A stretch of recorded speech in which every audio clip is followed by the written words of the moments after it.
be very open-minded. Don't compare it to what you're used to, because as they say, comparison is the thief of joy. So really take it one step at a time.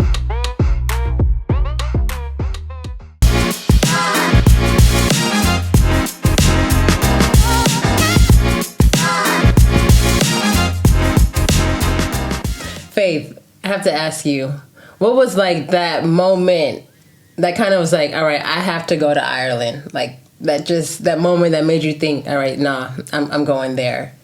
I think for me, that's a hard question to kind of answer, just because for me, I was applying just for schools everywhere. So I applied for school in the States for like a master's in public health. I applied for medical school in Ireland. But for me, I think the moment that I was like, maybe I'll go to school in Ireland was I was actually in Miami meeting these people at this like outdoor event, and they all went to med school in Ireland. They were all telling me about it, and they were Canadians as well. And the people were just good vibes. Everything about them was really nice. So I was like, okay, fine, I'll apply. Then I obviously did get in. I was happy, but at the same time, I was also like nervous, because like leaving everything that you're used to just to move abroad for school, especially studying medicine abroad, is really a big risk. So I think the moment Ireland kind of even came into picture was actually in Miami while I was having a good time and meeting people. Oh, that's so random. So random. Yeah, but that's dope. I mean, girl, you've been here for 5 years, and it's just like, I mean, in your opinion, did it go by very quickly, or because you were studying, did it take a little bit longer, or did you feel the 5 years? I'd say I felt the first few months, just because I came during the height of COVID. So I was coming September 2020. Galway was empty. I was coming from Toronto, somewhere that was so lively, somewhere that there was always something to do. There was events. There was endless things. So for me, like the first year went really slow, but I think it was just COVID. I think COVID would do that to anyone moving somewhere during a lockdown and pandemic. But then eventually when the ball started rolling, we were in second med, third med, blink of an eye. I can't believe I'm leaving. Like 2 weeks from today, I'm packing everything back up into my suitcase and heading back home. Wow. I would say, was your like original expectation of life abroad kind of like what you had imagined, or like once you got to Galway, was it like your whole dreams just shattered? It was nothing like what you thought it would be? I would say the second one, it kind of felt shattered, but I think it's just because the perception I was bringing in was very from a big city mindset. I think that's probably why it was shattered, just because I was like, oh, it's going to be like Toronto, where I'm going to be able to eat this type of food that I want. I'm going to go out over here, meet people that are very similar to me and look like me. But again, Galway was a lot different, but it is beautiful in its own way. But I feel like the perception was very much shattered. However, from it being shattered, I did pick up the pieces and kind of figure out my own vision of what I wanted out of Galway and what I wanted out of living abroad in Ireland. Yeah, it's usually like the opposite. It's like a person from a small town jumps into a big city, and it's just like this whole new, but yeah, it's like, when you think about the opposite, because I'd be the same way too. Yeah. You're coming from a big city and moving to like a smaller city. It is like, it's a big culture shock. Culture shock. Yeah. You know, even just from, I mean, you're in Galway City, I'm in Clare, Galway.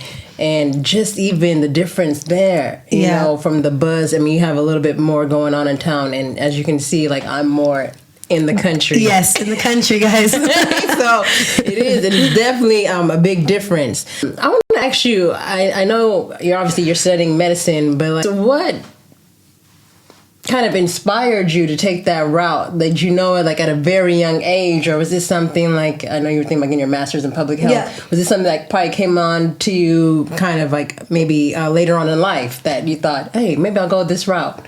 Yeah, I think with medicine, I'm not one of those people that says they've always wanted to be a doctor. And I think that it's going to make me a good doctor because I'm very honest with it. So the route for medicine for me was, I obviously took sciences. I still did my Bachelor of Science. It was always in the back of my mind. But once I finished undergrad, I actually took like 2 years off. My parents thought I was crazy. Like, you know, Nigerian parents, I had to put my foot down. My mom was like, you're just not going to go to school. You're just going to work. You're just going to have no passion, no nothing. I was like, yeah, I'm going to do that. Nothing wrong with that, right? But what really like kind of drove me back to medicine and kind of actually pursuing it and now becoming a doctor was kind of seeing the health discrepancies. That's what really bothered me, especially amongst like Black women, Black people, Black men, Black children. I just know sometimes, unfortunately, we don't get the same health care. Sometimes people don't listen to our stories as much as others, and it's because I feel like at times they don't come from the same background, not the same culture, not the same health problems. So for me, I think that was one of the main reasons I wanted to do medicine. I also wanted to be a voice for others. And I think that all kind of encompasses it all. But lastly, is just making sure people like understand their health. So for me, becoming a doctor is really promoting go see your doctor, get your checkups, and advocate for yourself because you know yourself best. So if a doctor's telling you no, just be like, I don't agree. Can you please write this down? Maybe see a second opinion. So I'm really trying to promote self-advocacy, especially for Black people. So that's really why I chose medicine after kind of finding myself working and then now finishing up and becoming a doctor. You know, that's actually, I don't know, it's very prevalent, I'd say, like, in America. Very. You know, yeah, that whole stigma, especially, I know, with, like, women, African-American women, they don't feel that, you know, they're being seen or heard by the, you know, the medical practitioners there, and, you know, that their pain threshold or tolerance are different than, you know, other, you know, ethnic backgrounds. And I guess what kind of, like, sparked you to kind of go that route? Was there something in your research or something you discovered while studying that made you see like, oh no, like this is a problem and we definitely need to, you know, like tackle it? I think for me, from what I feel like it's an accumulation of things. So it wasn't necessarily one thing. First, I think I was very onto social media. So especially, you know, the 2016, 2017, like I was in my first degree. So just seeing like, for example, Black women pass away in childbirth. I thought that was, and the rates of us passing away in childbirth versus other people the discrepancy was huge, and it can't be just out of luck. Like that's not luck. There's something systemically wrong. And then another thing for me too, in my family, like sickle cell is a big thing. Like my mom's brother, dad's brother both had sickle cell. And like, again, there's not very many protocols when it comes down for pain management. And as you mentioned earlier, like the pain threshold and things like that, and people not listening and more dismissing people's pain just because you cannot see it, it's still there. And again, sickle cell affects people mostly of West African descent. So I feel like that's also kind of part of why. And then another thing was, I think it's just, again, not even people listening to me when I've had my own health challenges as well, and kind of having to figure it out on my own. Like, I remember one time I had this one rash. It was really weird. It wouldn't go away for like 2 years. I went to my GP, and he was like, I don't know what it is. I have never seen it on Black skin. And then eventually, like, it did go away, so thank God nothing was wrong with it, but it's those little things in life that kind of set me towards this path. Yeah, no, I mean, obviously you've been both obviously a patient and you're not going to be a doctor. Yeah. You are a doctor. And, you know, I've been on obviously the receiving end as a patient, and just my own experience being, you know, in the hospital system and growing up in it, because it's been something I've been dealing with, you know, my entire life. Mm-hmm. Speaking of sickle cell, it's, you know, it's so interesting how, some of our, I guess you could say some of the things that we present are not really taken as serious as they should be. And I've kind of grown to like resent the hospital system. I'm sure a lot of people have. Yeah, you know, and it's nice to see, especially when you see a face, someone else that, you know, listen, they get me, they understand where I'm coming from. Because I think you do need that kind of, that bandwidth. Yeah, that comfort, that safety net. Like, I've seen when patients have seen me walk in and the way their eyes just light up. Even though I'm just a student, I can't do much, but it's sometimes just taking the time to listen. I've noticed that rather than having an answer, just listening to their frustrations, being like, I understand how you feel. I understand how this is something that's been dealt with well. So I've noticed that, like, patients who are like, actually of almost any race sometimes who see me, they get so excited. Like, even when I was in the States during my elective, a lot of the nurses, the patients, I felt like there was a connection. Yeah, and it's just that I mean, I guess probably it could be a new way of thinking. It could be a generational thing. I don't know. But there's something about that change that I think is really good and what we need to implement as far as like how we deal with, patient care going forward. I know you have the African Women Oncology Mentorship Program. I'd like to hear more about that. And again, how'd you kind of get behind that to start something so significant? Yeah. So I started this with two doctors. Both of them are oncologists. One is a medical oncologist, so she works on like breast cancer, and the other one is a radiation oncologist. I met them through this conference online called like Best Health for Black Women in Toronto. So I emailed her, cold emailed, asked if we could do something together. And so we essentially started this group where we focus on oncology care, especially in African countries. So one of the doctors, she's from Sudan, and then the other doctor's from Zimbabwe.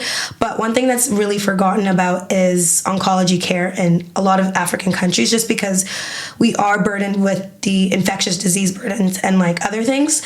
So the main focus of our group was to bring attention to oncology care and the need of people being trained as oncologists. Just because, like, for example, one of our doctors, she's from Ethiopia, and in 2014, she was the only oncologist in all of Ethiopia. So people who had cancer, unfortunately, weren't getting treatment and they were passing away. And I know in a lot of our cultures, there is also stigma against cancer. So it's breaking that stigma. Also having people understand that they can access oncology care, and lastly, like us really promoting it. So we do a lot of events. So we are focusing on different research incentives, and we're also focusing on ways that we can again train other doctors and get women who are interested in oncology and the importance of it as well. So this group has been really good. However, sometimes we do have like troubles with any other group in the sense of a lot of our doctors are from African countries. So we cannot sometimes we don't have access to internet just because, with electricity coming in and out. So it's hard to sometimes meet. It's because, again, those systemic burdens that's happening. But I'm really happy with our group, and hopefully we can keep continuing it. And I think I'm hopefully going to eventually go to either, I think, Sudan with the doctor I work with, or Ghana, one of the other doctors, and we're going to see what we can also do. So just step by step. Oh, wow. Girl, that's a lot. That's so great. I kind of want to go back to what you said about the stigma. Yeah. With, could you maybe talk about that more? Like, what do you mean as far as? Yeah. When I mean stigma, I mean that a lot of, like in a lot of cultures, especially, like I'll just go off with my culture just because it's easier. Like Nigerian culture, like the word cancer, those type of words are so taboo. Like when people feel that they're ill, especially when it's something like cancer, they just want to pray it away. They don't realize that prayer is always important. I'm not going to ever discount that, but you do need prayer with action. So it's really us promoting, like, if you're, as a woman, if you're feeling this lump in your chest, if you're noticing like weight loss that you're not trying to lose, see your doctor. I know that word is sad, and telling people you have cancer is something that you may not feel like you can speak about, but the more people that hear about it, the more people that can kind of make a group together, kind of understand each other, and also us as doctors help in a better way as well. So that's kind of the way we want to address stigma as well, just because I know a lot of people shy away from it, or even if they are diagnosed with cancer, they won't tell a single soul, and then they'll pass away and people will still say it's just was from an illness. Yeah. Wow, I never even thought about that, but that's so true, especially because, we're very big into prayer, and, you probably that's something you don't want to accept. Yeah. Yeah, but, I do know some people in the Nigerian community that have been affected by cancer, and it's true. It's kind of like it's not taboo. This is real. It's really going on. Exactly. So, thank you for explaining that, and I hope that hopefully prompts you out there. So go get your self-check and talk to your doctor. I want to kind of move away from medicine, just go back to just being living abroad. Were there any times, I guess, it could have been multiple times, maybe never, where you felt like, I think I'm ready to go home during this period? Multiple times. There's times I'm like, I'm going to close the suitcase up and let's go back.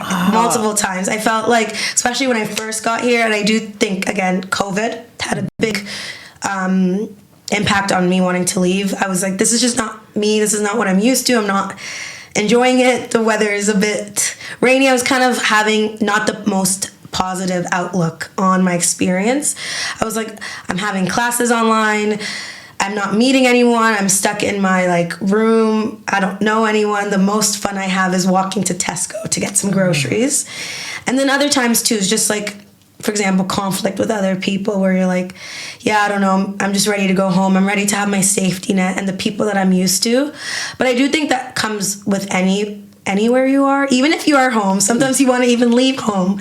So I think I've just had to embrace those moments.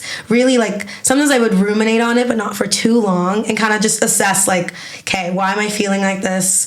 I think this might just be a trigger moment. Step back, reflect, and, like, see what things I could improve on. So yeah, I'm happy I did not leave. I'm happy that I finished it, that I did not pack my bags, but multiple times where I felt like, I'm done. I'm ready to go. Yeah. Well, I would say thank you for being honest and sharing that, because that is something I think a lot of us do go through, especially moving abroad. And it's just, I mean, I don't think it's like inevitable. It's going to happen. But maybe you could share some ways of how you were able to process it, deal with it, move forward. Yeah. If you have any tips or advice you could share. Yeah, I would say for me, what I did was talk to someone. I feel like I'm very much myself. I'm someone who has narratives in their own mind, because I have an inner dialogue and an inner monologue, but the inner monologue and I just be sometimes irrational.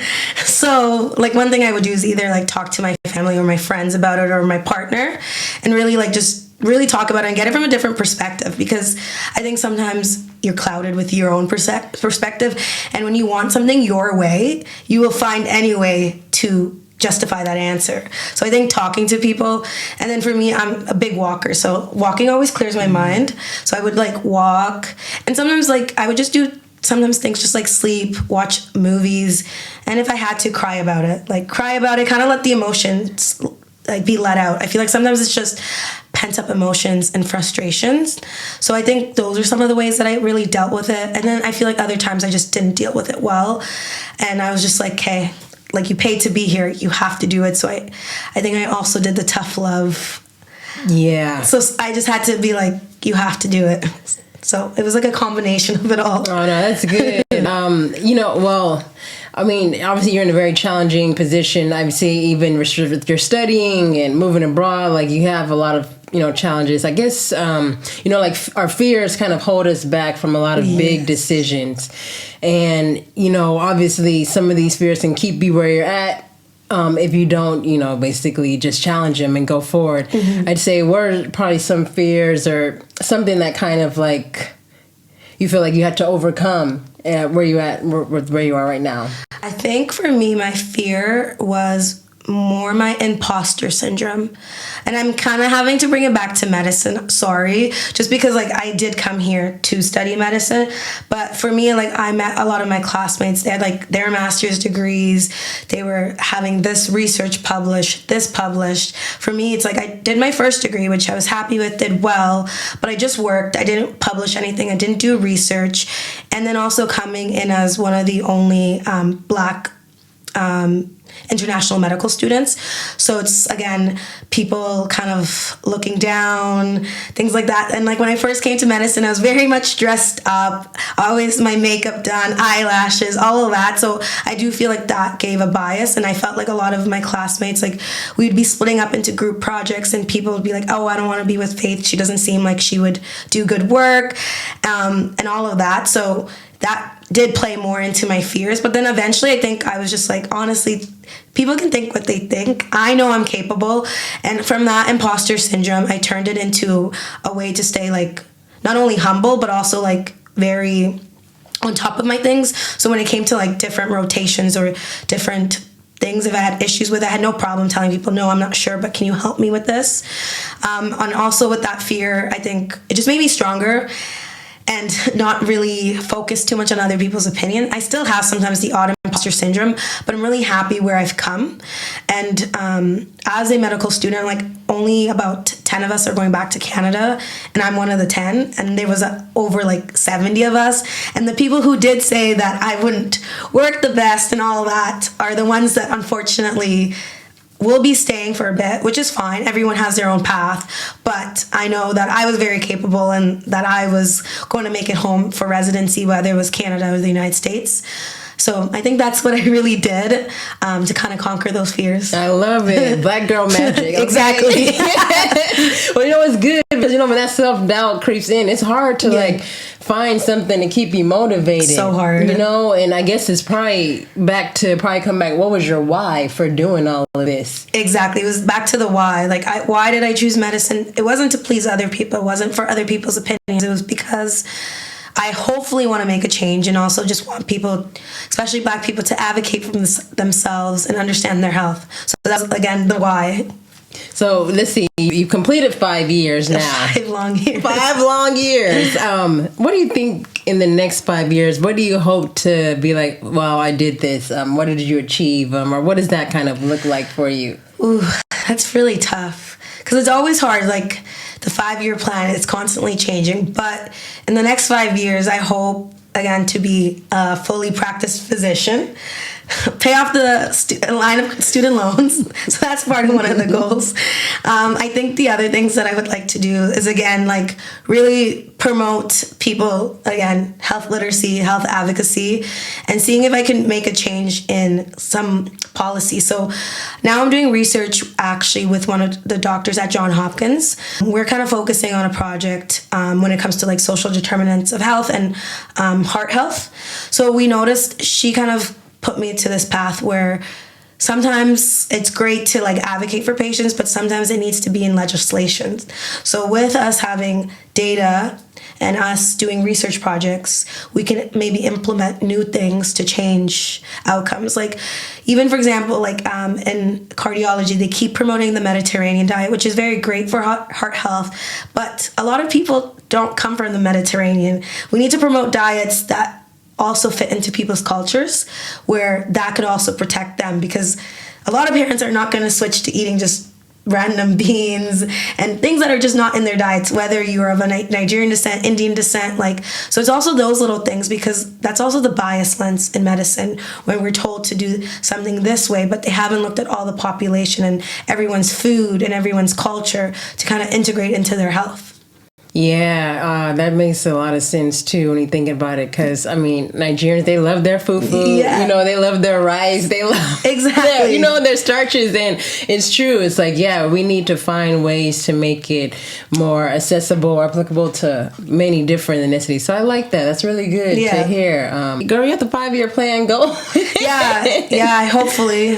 Yeah, there were probably times when, you know, like things probably weren't going to plan. Yeah. You know, and for some people, when things go to plan, it's like, all right, is this a sign to call it quits? Or, you know, like, what was something that kind of like, oh, you know what, brought you back, helped you kind of, I guess, navigate through some of the challenges or whatever you might have deemed impossible at that time? I think it goes back to the why medicine, and also just taking a step back. Like, for me, it's sometimes when you kind of like fall off that path, it's sometimes really just taking time off, because I think burnout presents as feeling like you are not on the right path. So I would travel. So that's one good thing that's been great living here. It's traveling around Europe.